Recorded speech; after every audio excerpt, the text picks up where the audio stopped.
What was your, I need to grow up, moment that actually made you grow up? My parents started making dinner only for me and saying they already ate. Me being a dumb kid of 16ish, I just believed it. Eventually I put the pieces together. They hadn't eaten. They were prioritizing feeding me, and we were hurting real bad financially. I went into town and got a job at Carl's Jr. First paycheck I bought groceries as a surprise. Sure enough, they ate dinner with me that night. My mom later on, told me her dad had done the same thing when money was tight. My family is incredibly die-hard loyal to their kids. Your parents are heroes for putting you first, and you are a hero for lifting the well-being of your family. I wish you all every success and happiness. And now I am crying. I don't even have words. Well done, I'm super proud of you. Thanks for this. My family is in a real bad spot financially right now, and I'm gonna get a part-time job next year to pay my own bills so that I don't have to ask them. The family I wish I was born into. My childhood reality was that a can of corn was dinner half the time, but their weed supply never ran out. My daughter will never have to face that kind of life. I'm really proud of you and your family. Hugs. I was in senior year of high school, and instead of studying for the final exams, I was watching SpongeBob SquarePants, and realized how much of a disappointment I was. When my great-grandma passed away, I knew I had to step up. She paid my way through life, took care of me, gave me a place to live, basically made it where I didn't have to grow up. When she passed, I had the rudest awakening of my life. Had my daughter at 19 to a drug addict mother, and took on full custody when she was 9 months old. Getting my now girlfriend pregnant, on a one-night stand on my 30th birthday. Went from spending money on what I wanted and not saving to now in the process of buying a house and having baby number 2 on the way. Still waiting. When I went to college, I had to live on my own. I suddenly was responsible of having food every day, going to school on time, doing some jobs to pay for my cot, like we call it in Flemish. I've learned so much about adulting, those 3 years. When I realized that all the girls I was trying to date, all still acted like they did when I knew them in high school, and refused to grow up, and I should probably set my sights a little higher, unless I wanted to end up the same way. Got bored of only watching on kids channels like Disney Channel and Nick. I was 16 at the time. Started watching normal TV channels and started watching less kids shows. I graduated from community college at age 26. I didn't get to start school until age 24, due to immigration status, which was permanently fixed at age 24. I partied a lot and had a great experience, but I always compared it to my friends' experiences. Said friends were born here and have parents who paid for their crap. It somehow didn't register. Upon graduation, I worked at an oil refinery for about 8 months in order to pay off some loans, and help my fiancé, and I moved to a different city. At this job, I met a guy who was 25 and who owned a house. Had bought, fixed, and sold a house. Was in amazing shape. I felt like garbage right next to this dude. I got my crap together. I am in a different mental space right now. The goals of my old college friends now seem childish. Also figured out that my career goal won't be enough to give my future kids a good chance at life. Then again, the dude that I mentioned got drunk one night, drove, crashed, and killed himself, so I don't know. My mom woke me up crying last Thanksgiving saying she needed my help. I ran after her and found my dad upside down in our hot tub. I had to lift him out, thanks to adrenaline since he was over 300 pounds, and performed CPR on him until emergency services arrived. He didn't make it. My older brother is a great guy, but is a complete stoner and not much help for anything, so I'm now basically the man of the family despite being in college still. I'm doing my best, but I still don't quite live up to what I know I need to be. I'm really worried that I won't be able to take care of everything I need to, and the stress crushes me every day. I keep trying to do my best though, and take it as it comes. I figure that's what being an adult is all about. In my late 20s, my mom needed open heart surgery, so I moved home for over a year to look after her. Up until that point I honestly can't think of a single, responsible thing I had really done. When I was 22 to 23 I would always insult my brother as a joke. I never complimented him or anything. One day he kind of exploded on me, and before I could say something I realized he was right. All I did was try to bring him down for no reason. I stopped, which ironically enough annoyed him for a while because I would throw in compliments and stopped insulting him. I met a girl freshman year of college and we were just like that, constantly dissing each other and pretending we found it funny. One time we were drunk and she told me, "I don't think you've ever said one nice thing to me." Up until that point, I'd never thought of it that way. I started dialing back on the insults and she did the same. Flash forward to a few years later, and we're best friends who actively try to build each other up instead of breaking each other down for laughs. Be nice to your friends. Had a toxic friend like this. I pointed it out and tried to do what I could on my part, but they wanted to stay toxic. We are no longer friends, which sucks cause I don't have many. I started teaching right out of college at age 22. I got a job in a Title I school teaching 5th grade science and social studies. Most students were held back at least once, and I had several students who were 12 and 13 years old. On the first day of school, I remember feeling so strange that I could shut my classroom door and be trusted to be responsible for the science and civic education of 93 sections of 30 kids, 5th graders. At age 22. My first few years of teaching taught me a lot about how the world worked. I also grew a thick skin, learned to stand up for myself, and developed a desire to always improve myself. Goddamn, that weird hollow feeling when the person doing your induction/orientation leaves the classroom for the last time and it's just a thin slice of wood between you and your first class. Arrested for BDFI, being a drunken idiot. Realized that almost every problem in my life was related to the fact that I was acting like a drunken frat boy at 27 years old. I never quit drinking completely, but I stopped making it the focal point of my life. My entire life turned around immediately. When every story you tell starts with, we were wasted. You know your life is totally focused around alcohol. Got a buddy like that. This one time, we were totally wasted. Had to tell him to stop saying that, because we always just assumed he naturally was, anytime he was doing anything. I was a buddy who always said this one time, I was so baked in. I realized recently that that might be a problem. As someone who is always baked, there aren't really any overly cool or funny stories when you were baked once you were over like 17. It's honestly just kinda boring. You sit around and do what you do sober and it's more fun. That's literally it. It's being drunk light mode once you have a tolerance. Edit, although I've been smoking for over a decade now. So that might have something to do with it.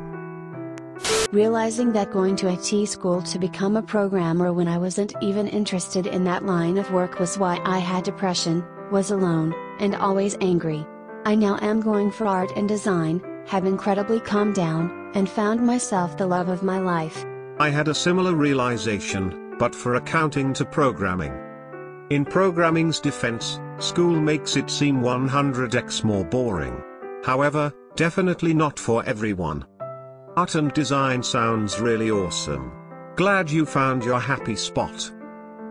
Why the hell am I spending so much money every month servicing credit card interest? Can I really not control my spending? Am I really that impulsive? The first time my yearly report from my credit card came in, I saw that I spent nearly $10,000 on useless bullshit like snacks and eating out at fast food places. I went to a party where I knew my ex was going to be with his girlfriend. We dated for about 4 years and had been broken up for 2 years at that point. He started dating his girlfriend within a few months of us breaking up, and I guess I hadn't gotten over how much that hurt me. So I brought a date to the party, told everybody he was my boyfriend, and got absolutely trashed. I woke up the next day and hated myself. I realized I needed to let it go, so I did. That was a huge growing up moment for me. I feel this. Dated a girl for 6 years, and it was over in one day. It'll be 2 years since we've broken up in October and I still haven't let go. The heartbreak is still there, but slowly I think I'm getting there. Don't want to let that person or experience keep affecting my life.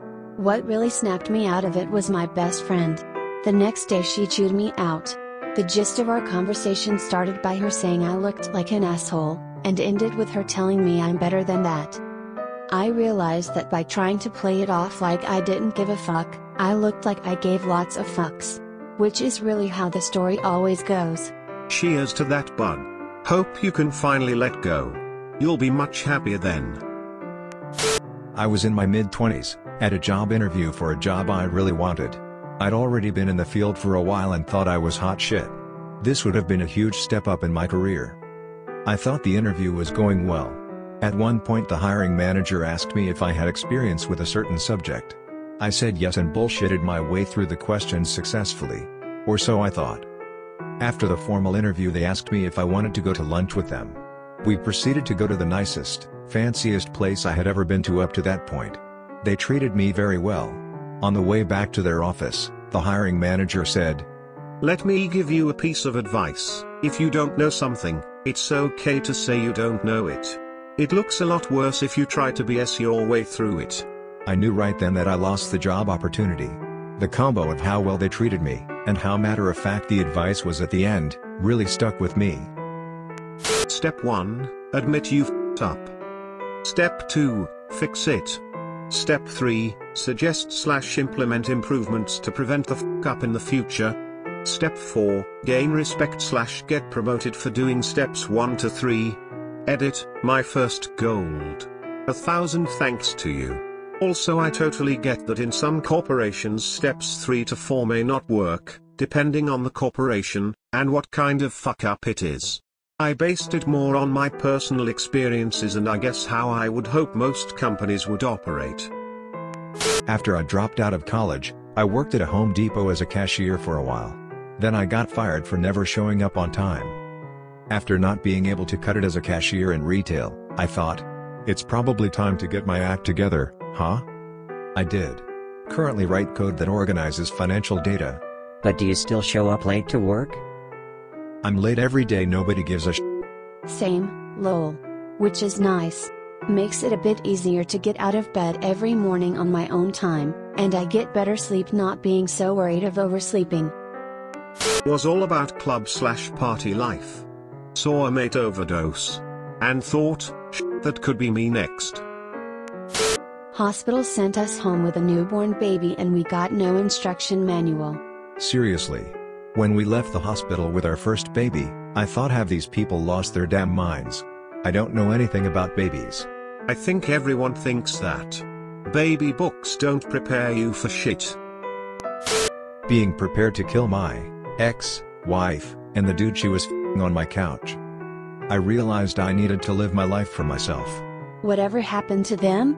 He left under his own free will, and I left the next morning. I returned a few days later, while she was at school, to get the rest of my shit. I've kept track of her over the years since, and convinced her next husband, who also caught her cheating, to take everything because they were in an at-fault state. He kept the nice house, the cars, and the bank accounts. She had to move in with her mother a few states away. Why the f does she keep getting married? If you want to smut around, smut around. Maybe she gets off to the fact that she's not allowed to smut around. Or maybe she's after the financial security of marrying rich. Yay, some people like the forbidden feeling of cheating while in a relationship, that being uncommitted just doesn't offer. My wife was walking down the aisle towards me. Grocery shopping? She looked beautiful in the blue, Walmart glow. The day I realized I couldn't stay in the military forever and had to figure out what I was going to do afterward. Best username out there. Having such high standards for women I was potentially interested in, yet being a lazy unemployed snob myself. It was the people that I was hanging out with that made me feel like I was the greatest person ever, cause even though I wasn't anywhere near amazing, I thought I was a saint compared to them. I thought just because I was book smart and funny it'd be enough to get me a beautiful girl, who looks after herself, cares for her body, family-oriented, smart, funny, etc. etc. I actually managed to get a girl like that interested in me, but after losing a girl like that saw the potential in me despite months of me letting her down, I realized how stupid I was for having this mentality sooner than later. I've been going to the gym 5 to 6 days a week for a year now, I dropped all of my toxic friends, I stopped partying/drinking, I've looked out for my health a lot more than before, I'm saving up for a car so that I can stop having to borrow my mom's and a whole bunch of stuff that's slipping my mind at the moment, but you get the gist. Post-college during the recession with a then worthless graphic design degree, I ended up working at a crappy grocery store for 2 years. Dealt with this fate by going out drinking every weekend and going to work still drunk, one night stand crap, you know, wild early 20s BS. Couldn't afford internet or a phone, the only toilet paper I could afford was single ply from the 99-cent store. Pretty low point in my life to be honest. Then I got fired, for a legitimately stupid reason. Suddenly I was facing a cliff of no savings, deeply depressed and facing eviction. Finally sat down and said this is my chance to do design, because if I don't do it now, I never will. A month later I get a job in my field, and 6 years later I have a career at large corporation as a designer, own a house, getting married and even have a Costco membership, which is peak adulthood in my mind, haha. Bulk toilet paper for the win. It sucked to live through that stage, but I'm grateful I pulled my way out and can appreciate what I have because I know how bad it could be. Going to jail. I was 20 when I got arrested and was only there for a few days, but it was a real eye-opening and transformative experience for me. Seeing my parents getting old and slower. I alternated pushing my mother and my grandmother in a wheelchair around a theme park last year. And I was so happy to do it too, so I could experience it with them one last time. Thanks for watching. Be sure to check out my other videos. Also, don't forget to like, comment, subscribe and ring the notification bell.